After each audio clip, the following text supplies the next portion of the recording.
Hello and welcome to In Focus. I'm Cynthia Thompson. In Focus is a half hour dedicated to an issue that affects Upper Michigan. And while we continue to have plenty of winter here in late March, let's look at one amazing benefit to living in such a climate. The great outdoors provides a great place for most of us everyday people to snowshoe or ski, hike or bike, and practice plenty of our snow removal skills behind a shovel or a snowblower. But for a select group of people, winter means one thing: sled dogs. Here's our Keweenaw Bureau reporter Rick Allen in the first of 3 reports you're going to hear today that recap the CopperDog 150 sled dog race.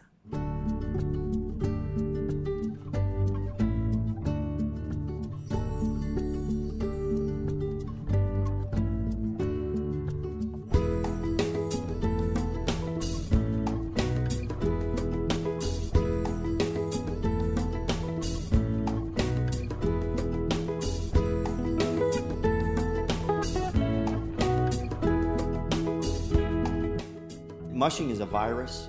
It can't be cured. All you can do is control the symptoms.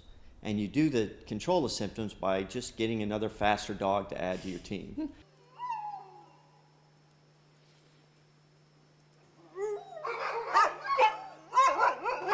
One week before the start of the CopperDog 150, musher Jerry Trudell is taking his team out for their final training runs. Generally, once we're in the race season, we're now doing more maintenance kind of training with them. I generally run them every other day. We'll do some back-to-back runs because a lot of the races we do have back-to-back legs. This time of year, we'll do less of the long, slow distance training. We'll do interval work, speed intervals, where we'll do a mile fast, a half mile slow, another mile fast, and we'll keep pushing those speeds up. We'll also do just straight out speed work, which will be running at above race pace, but at shorter distances than race distances. The CopperDog sled dog race in Calumet attracts mushers from across the country. Many come from as far away as Alaska. Jerry doesn't have far to travel. His kennel is on the shore of Lake Superior on the Keweenaw Peninsula, just a few miles from the race. He's been racing sled dogs for 6 years now. We got first involved in the sport by just sort of a chance meeting. We had moved up here from Virginia about 7 years ago, and when we moved up here, we honestly had no idea that they raced sled dogs anywhere other than Alaska. And we were introduced to a gentleman named Truman Obermeyer, and that evening he just happened to be wearing a shirt from the UP 200 Midnight Run. So after the pleasantries, hi, how are you, and I pointed his t-shirt and I go, so do you do that kind of thing? And he said, well, yes, I do. And that was the start of it. Are there any on the ATV? Oh, we don't have the ATV. Yeah. I got 2 on the sled. Okay, and there's 2 here. I was all for it. Had no idea that what it was going to lead to at all. The way that it works for us is that I told Jerry, I said, I will do anything. I will do absolutely anything with these dogs. I'll feed them, I give them their shots, I take them to the vet, I clean up after them, I find dog sitters for them. I said, I'll take you to races, just don't make me get on the sled, period.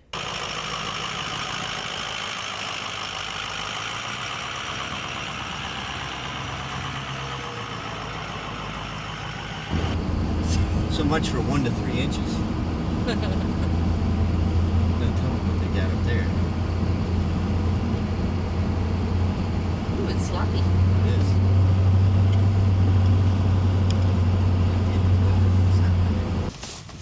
Want to come out, Rhea? Oh, good girl. That's a good girl. Wait.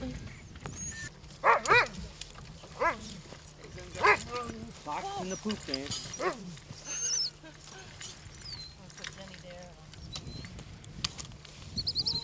You're looking skinny, Hal. Well, really skinny. Well, what happened was, if you take a look at him, all his fur is standing up on his backbone. Jerry won the shorter CopperDog 35 last year. This year, he is taking another shot at the 3-stage 150-mile run.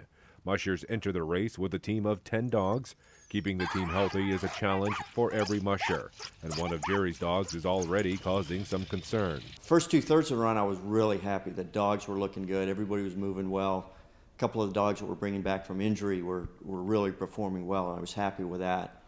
And then Button, at about the 12.5 mile point, I noticed she just wasn't quite pulling as hard as normal. And then at 15, something was wrong. And we've been trying to figure out whether it's an injury. We've had blood work done. We've had vet checks done on her. We can't find anything physiologically wrong with her. We can't find anything metabolically wrong. She's been off for about a week or 10 days and hoping that rest would bring her back, but it didn't. To take Button's place, 8-year-old Tombstone is being called out of retirement. You're doing the CopperDog. Yes, you just got a day off today, that's all. But you're in, buddy. You're in. Opening day of the CopperDog 150 has arrived. Jerry draws bib number 4, meaning he will be the 4th musher to hit the trail later that evening. Calumet in Michigan's Copper Country comes alive with excitement as thousands of spectators flock to the former mining town. Jerry is prepping his team for their big run. Let's just get racing. Let's just get going. It's you can't win the race in the first leg. You can lose it. I've just got to work real hard on keeping the dogs, getting the speed under control. You don't want to use too much energy in the first leg tonight. So we'll just want to keep them settled in and slowed down for at least the first half or 2/3 of this leg. 5, 4, 3, 2, 1, ready, go! And the CopperDog 150 is underway. The first musher is out of the gate. A few minutes later, Jerry's lead dogs, McGee and Rhea, enter the chute ahead of the team. 15 seconds for the Copper Country's own Jerry Trudell. 10 seconds. 5, 4, 3, 2, 1, ready, go! Jerry Trudell on the track. The CopperDog 150 is underway as Jerry Trudell takes his team of sled dogs into the darkened woods on the first leg of the race. It's extremely angstful. It's very, very nerve-wracking because I'm a worrier anyway, and so I always think the worst if he's late. And stay with us. In Focus will continue right here on ABC 10. Welcome back to this edition of In Focus. I'm Cynthia Thompson. Sled dogs and their mushers are the center of attention today. Our Keweenaw Bureau reporter Rick Allen continues with part 2 of his report on the CopperDog 150. Bruce Magnuson in 5, 4, 3, 2, 1, ready, go!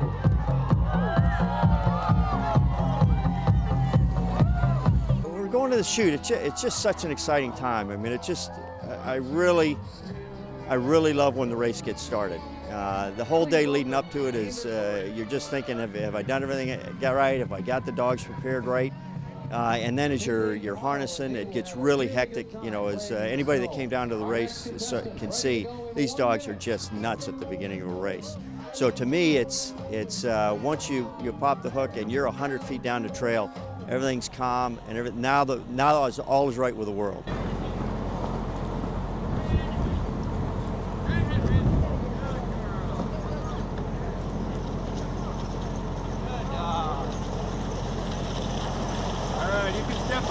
Musher Jerry Trudell has completed the first leg of the CopperDog 150 sled dog race. Jerry rode into the Eagle Harbor checkpoint in 19th place, but that is the least of his worries. Good dogs. Hey, sucks. Hey, bud. Oh, I'm not sure if he got tired. 2 of his sled dogs have come up with injuries. And it looked like he might have been favoring the front. Okay. You know, and that's why he was just coming off the tug some. Okay. So we kept going, and then he really started to came off the tug a little. I'll let you get things settled in, and then we'll come and take a look. Okay. Well, Birch. Yeah, Birch came up a little bit of a shoulder problem at about the 30 to 35 mile point.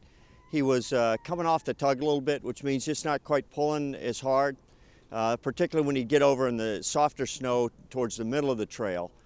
And then he really backed off, looked like he was starting to favor the front end a little bit. We put him in the sled and carried him in for the last 12, 13 miles and had the vets take a look at him. It looks like he's got a slight strain of a shoulder muscle. Nothing that will be serious or any long term. It'll just take a week or two off, some massage therapy in the shoulder. So he'll be fine, but won't be able to go today. Basin, who's just one of our monster pulling dogs, just a really strong dog, powered all the way into the finish, looked great. We got in just before midnight. We watered the dogs in and put them in the boxes to rest. And then about 2 hours later, we get him out to give him a little bit more water. And we brought him out at 2. We noticed he was favoring his left wrist on the front side. Then that we had the vets take a look at it this morning. A lot of times with the wrist, that's something that you can sort of warm them up and they'll be okay. This one, when the vets looked at it, looks like it's not that particular type of injury. This is another one, just a minor thing, but probably take him about a week before he's off. So we're gonna drop him off as well. Now with only 8 dogs left to continue, Jerry is likely 1 injury away from having to drop out of the race. We're just gonna have to slow it down a bit, work the dogs easy up the hills, and in particular when you're coming down the hills where you'd think you'd want to let them run and make up some time, that's where you'll want to just hold them back a little bit, make sure everybody is loosened up to start with, and then we'll see where it goes as the leg progresses. With winning the CopperDog 150 beyond his reach, Jerry sets his mind on simply finishing the final 2 stages. We're going by drag so if I stay behind you. They just won't slow down. Good dog, good dog.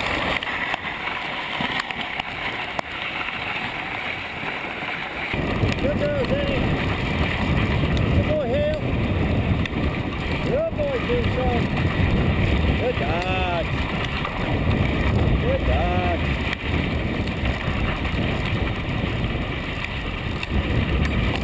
That's a good thing to do. I turn it real hard to stay on the right. This is difficult. Come on, guys, let's go. Everybody, ready to go. Let's go, guys. Good dogs. Good dogs. Good boy, McGee. Good girl, Promise. Good girl, Rhea. Good girl, Spur. Good boy, Socks. Good girl, Zenyatta. Good boy, Hale. Good boy, Tombstone. Good dogs. Good dogs. The mushers leave Eagle Harbor early in the morning on their way up to picturesque Copper Harbor, a popular winter destination for snowmobilers. A lot of hills. There's just a lot of hills. We come out of here and climbing all the way back up to about the highest point in the Keweenaw.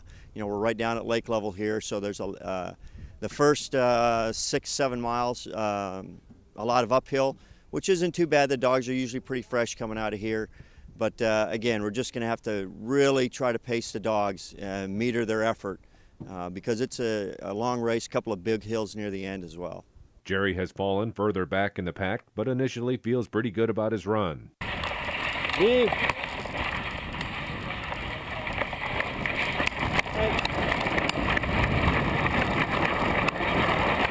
The heart was there. They wanted to go. We were just a little short of energy today. But they finished well.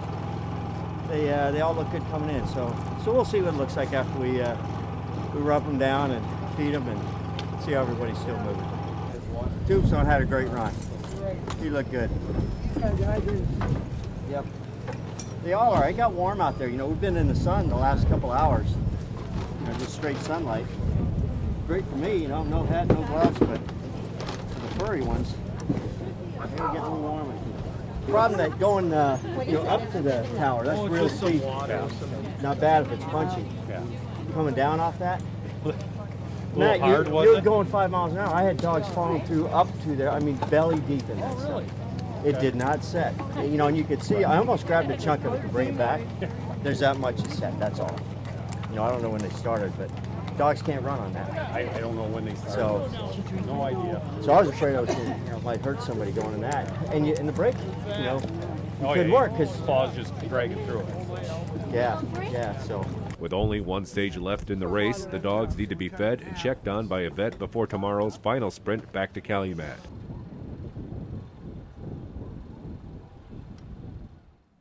And we'll continue in just a moment with In Focus. Stay with us.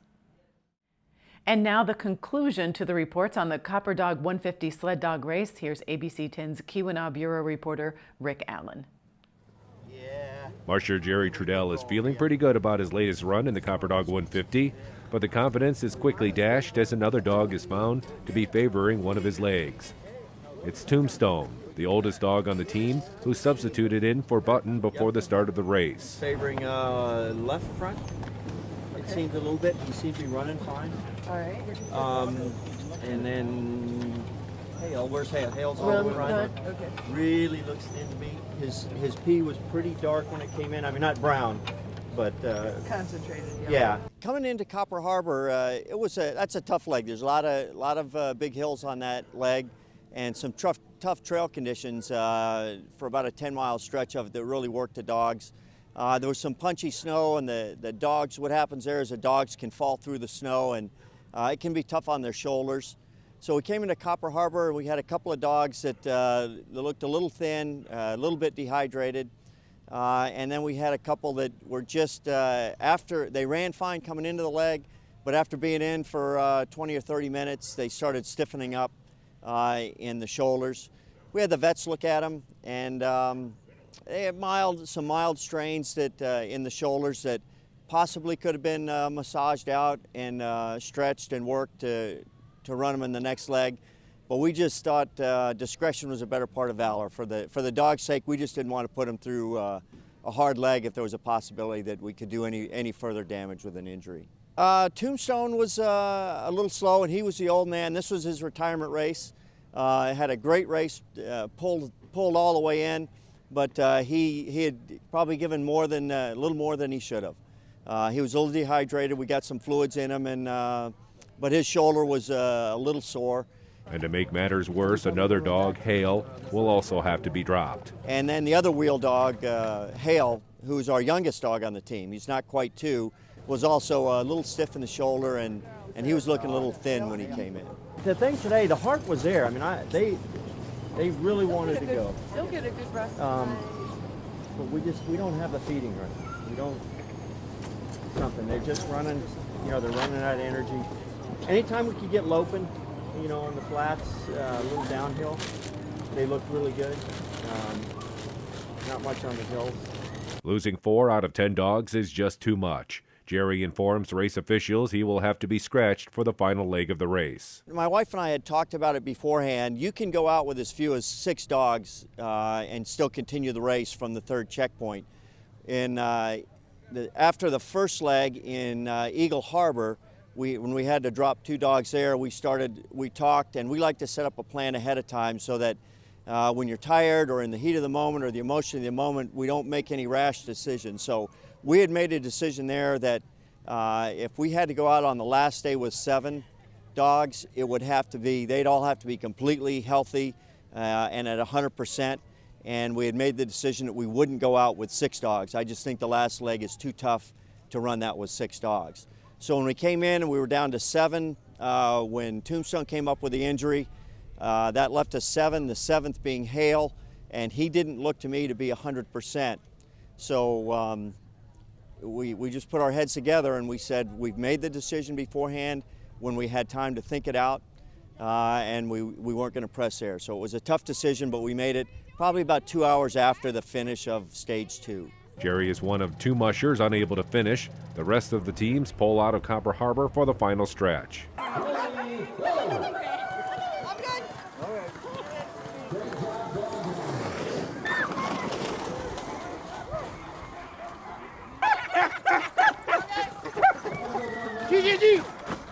Good luck to you. Number 20.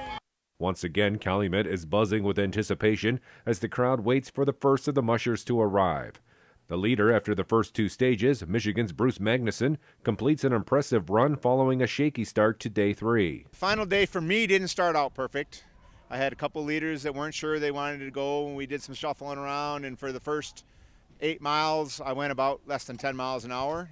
Figured I'd spot the whole field a lot of time, and after that I got it straightened out, and they were stronger when I just finished than they were in the beginning. The fourth running on the CopperDog 150 is complete. Executive Race Director Todd Broussard is pleased with the outcome. We were told by our chief vet that he expected to see the competition level to go up as this race became more established, and mushers came here and realized it was a good race, and we really saw that this year. What we had was some very competitive teams. These teams were very fast, and it was a little touch and go there for a bit because we were a little concerned that these teams were going faster than our schedule. And so we actually delayed the race just a little bit this morning, because these teams are so fast, to give the volunteers a chance to get into place. It wasn't the finish Jerry Trudell had hoped for, but as they say, there's always next year. This race is a bit longer than we normally do. We normally do races that are right around the 80 to 100 mile point.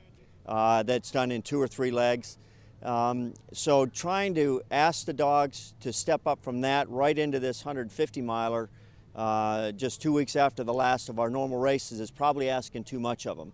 So we may reevaluate over the off season. We're going to have to make a decision that we're either going to have to change our training and train up to this longer race, and that may we may sacrifice some speed for the shorter races, or we'll continue doing the shorter races and we'll look at focus on the 6-dog race here.